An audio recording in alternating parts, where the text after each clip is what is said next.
Welcome to our tour of the website. We are the Arizona Native Plant Society website. This is the URL you can go to find us. Or if you want the short version, AZNPS.com. Or of course you can go to Google and find us that way, Arizona Native Plant Society. So here's my plan for the tour. I'm going to look at the home page. We're going to step through and step into some of the links we have there. Then I'm going to pose 6 hypothetical questions. People might come to our website looking for things and where we'd find those answers. Then I'm going to step through the menu. That's going to be a review of some of the things that are happening. So here we are on the website, and it's a very typical sort of website. Let me just move this out of the way for myself. We've got our logo. We've got our join button. Welcome to the Arizona Native Plant Society, and our mission is to promote knowledge, appreciation, conservation, and restoration of Arizona native plants and their habitats. Now, if we go below the menu, normally this would be, there wouldn't be anything here, except we would go to our important thing that's grow native. We reserve this space for anything that's important and timely happening. And of course, right now, it's the botany meeting that we're having. In a couple of days, this will be gone, and the first thing we'll see is Grow Native. That's our initiative we've had for several years. It's outreach to letting all the people of Arizona know that they can grow native plants and they're beautiful and so forth. So this hot link will take us to a page. So here's our Grow Native page. And let me just refer to the language that's different places on the website in terms of what Grow Native is about.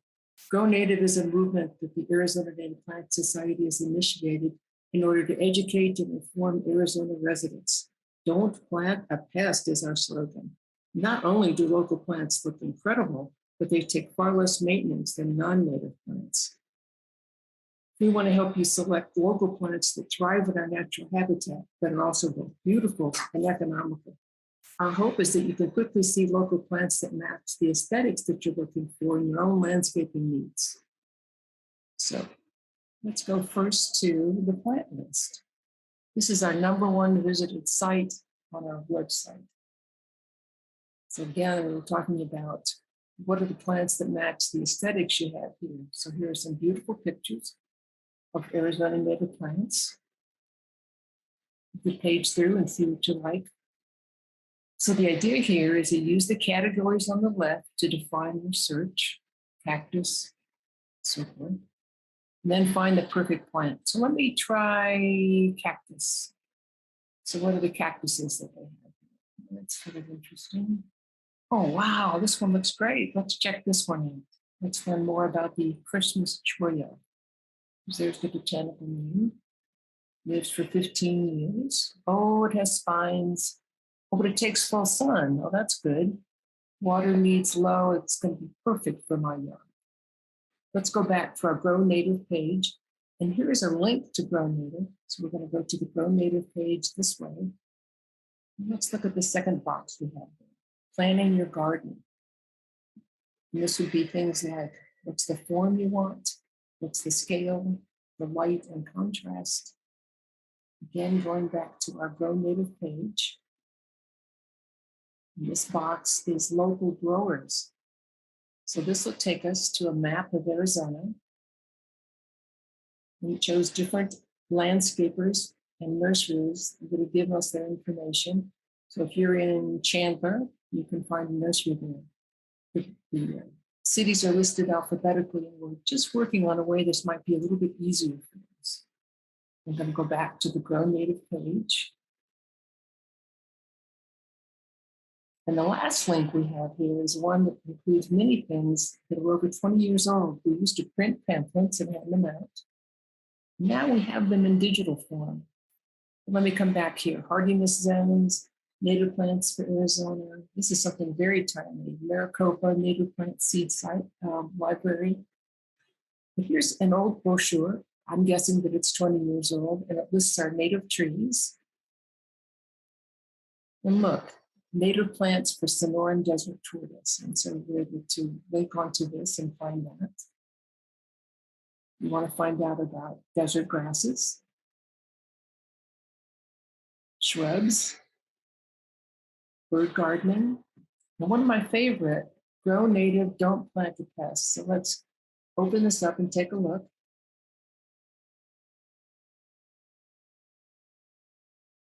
I'm going to use this to make it full page for us. Don't plant a pest, there's other things you can do. So instead of growing green fountain grass, you could grow desert spoon.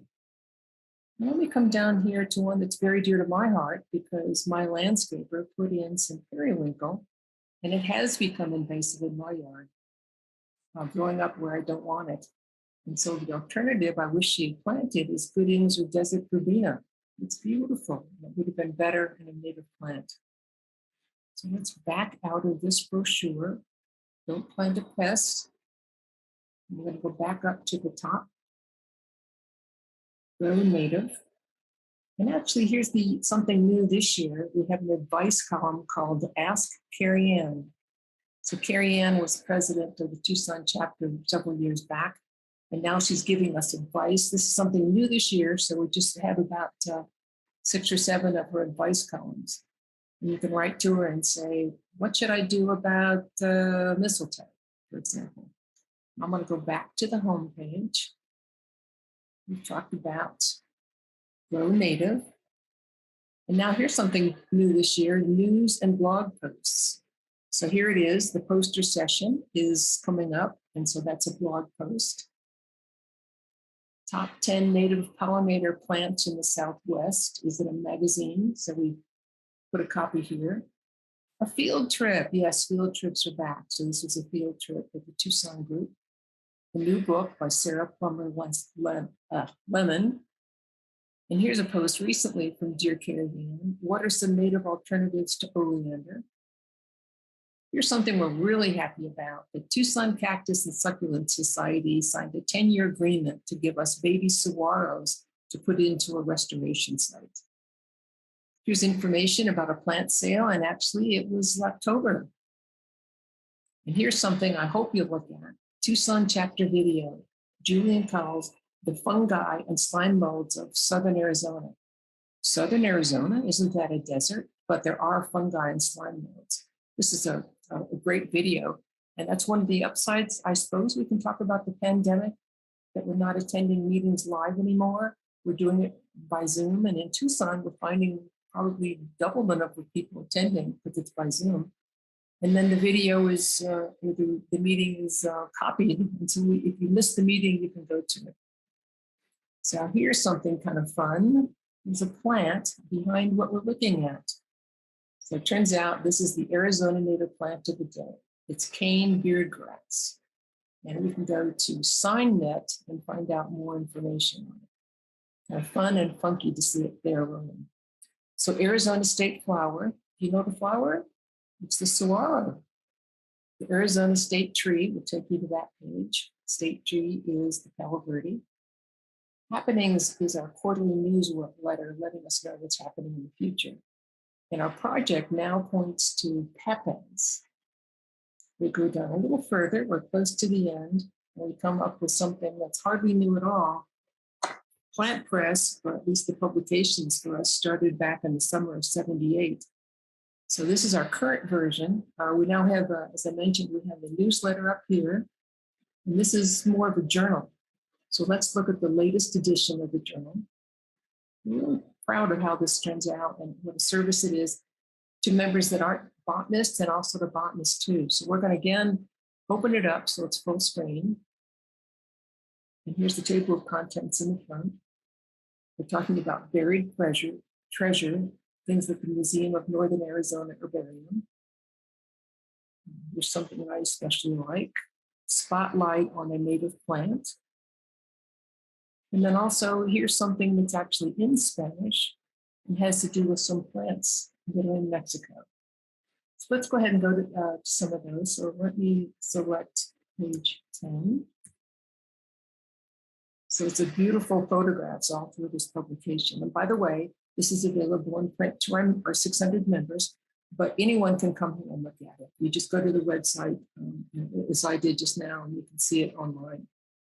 So there's a native plant. Someone's given a description of it. And it turns out that it's among the rarest and most endangered plants in Arizona.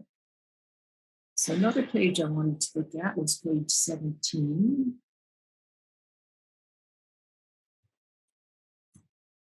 Ah, it's gorgeous. And this is all full of gorgeous photographs. This is the Vascular Plants of Arizona Project update on penstemons. I happen to really like penstemons. So let's go to the page 22, which was the page that had to do with more technical things. This one is in Spanish, which I don't know. Photographs. And as I hop down quickly to the bottom, you see that eventually we come to the list that would appeal to hardcore botanists, and this would be the names of the plants. Where is it? One article. Aha, the checklist. So here we are, page 32. This is a checklist of the things that we find in there. So I'm done with explaining about this issue of Plant Press, but I'll encourage you to help yourself to come find it. So now I'm going to move on to those 6 hypothetical questions people might have. Let me go back up to the top. Hi, I'm at the nursery. How can I find out about desert willow? Well, we're so glad you asked, because under Grow Native, we have a plant list. And the plant list includes a category of trees. And here it is, the desert willow. So let's learn more about the desert willow. Is it going to be a good tree for my yard? I can see what the size is. Ooh, pink flowers. Oh, look at all these photos. Let's check this out. Oh my gosh, that's gorgeous. That is gorgeous. What else can this plant list tell me about? It's got legume-like fruits, full sun, that's good, that's good. Oh, freeze tolerance is poor. And so I'm going to have to be a little careful with that, but I think I have a spot in my yard that's going to work for me. So let's go back up to the top. Let's go to our home page. So the next question might seem unusual. Hello, I'm in 6th grade, and I have to do an essay about the Arizona state tree. And you might remember that down here we do have a link to our page on the Arizona state tree, but we don't think many 6th graders are going to come here. What they're going to do is go to Google, and they're going to ask about what is the Arizona state tree, and they'll get some information. But we're listed there pretty close to the top. And so by hitting this, they'll come to the same place you would hit if you hit this. So the Arizona state tree is the Palo Verde. There's actually 2 species, and our website will tell you, give you photos, how they're different, how the flowers are different, and so forth. And so that 6th grader can write his essay. And now here's my 3rd question. Darn it, I missed that mushroom talk. Well, no problem. Under events, we've got videos from previous events. And that includes last year's botany symposium. And here's some others. And oh, I remember this picture. Great, because I want to watch that wonderful video about fungi and slime mounds. So this is how you're able to find it. Here's my 4th question.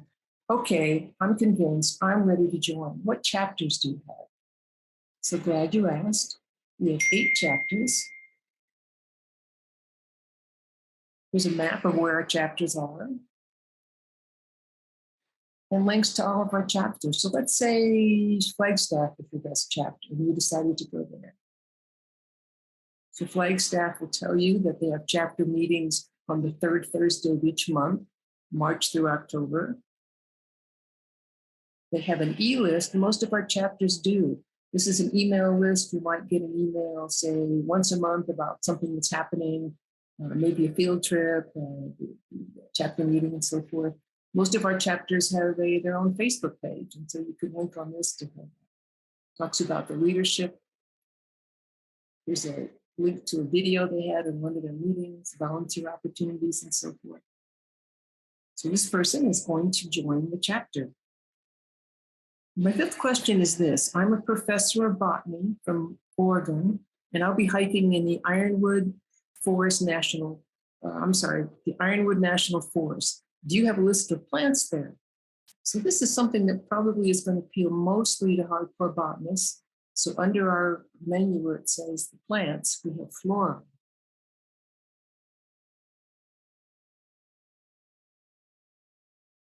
We have some general questions, including, why do plant names keep changing? And over to the side, to narrow down the flora, we have it by region. And if we go to Southern Arizona actually has 30 links to different places in the state, in Southern Arizona, where you might find the list of plants. Now, I've been here before, so I'm going to say, here it is, to let this botany professor know that you can look at the plants of Regatop. And so here's a list that was done of the plants in Regatop.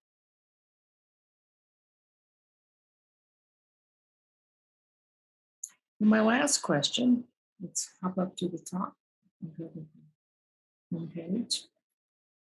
My HOA wants to cut out all the mistletoe in our trees. Didn't I read something on your site about that? And yes, you did. You went to Ask Kelley.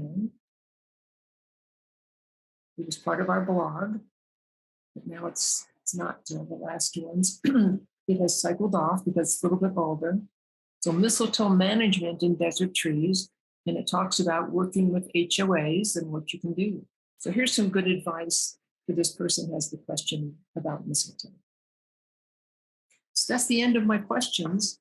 And what else do I have to talk about? Well, I guess we said we talked about the stepping through the menu. So I'm going to hop back up to the top, go to our homepage. Under About, we have our mission, history, and leadership. And this is new this year, In Memoriam. Let me take you to this page. This is brand new for us, so we only have a couple of entries, but these are people that passed away that are important in botany. And this would include Frank Rose, Richard Felger, and Nancy Z. Coming up to events, we have a calendar of events. Let's go to our calendar of events. And of course, you won't be surprised to know that the botany meeting is the important thing that's coming up. Here's another notice about a chapter meeting in Tucson. So going back up to our menu, videos from previous meetings, and we actually did look at that one. Let's go back, looking at the plants. So under the plants, we have the plant list. As I mentioned, this is the most popular site, so we do have this in several places. There's flora, invasive plants. And this is one of our top 10 things that people look at. We have stinknet, fountain grass, and bufflegrass.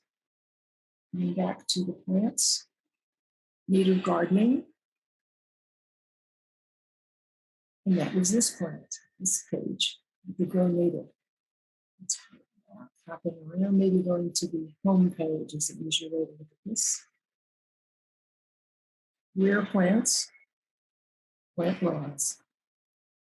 We looked at the chapters. Here's conservation. This is new this year too. Again, it's talking about invasive plants because it's a very important top thing that people look for here. But let's go to the conservation page. We're talking about something important that happened on A Mountain. I'm trying to get rid of invasive bufflegrass. Talking about that partnership we have with the Tucson Cactus and Succulent Society. And the topic of conservation and native plants has been in many of our publications. And so here we have a list from the Plant Press, different places where there has been information about them. Hopping back up to the top in our menu, Grow Native, and we went through this before. We've got Ask Kelley, Planting a Garden. This was 4 buttons that we have there. And now resources. We have Gardens and Arboretum, and that would include, for example, the Arboretum in Flagstaff. It would include the Desert Museum, Desert Botanical Garden in Phoenix. Native Plant Partners, you might remember that had the map and a list of the gardeners, the landscapers and the nurseries. Plant Atlas, Plant Press Arizona. I'm going to go back to this even though we talked about it before. Here's the current issue. But on this page, you can also look at previous issues. Going all the way back, as I said, to summer of 78. It was just a newsletter. And also here, we've got the Plant Atlas of Arizona. And of course, we encourage people to join. But this website is for 600 members. But importantly, it's also an outreach to sixth graders looking for the Arizona native plant, somebody coming from out of state, somebody growing, designing their yard, deciding to take out grass and to plant some native plants. And thank you very much for my tour. I'm just going to tell you real briefly the 5 new things. The blog is new, the video page is new, the calendar is new, Ask Carrie Ann is new, and then In Memoriam is new. Those are new this year, but the rest of it has been something that's been evolving over the years. So again, thank you very much for your attention, and bye for now.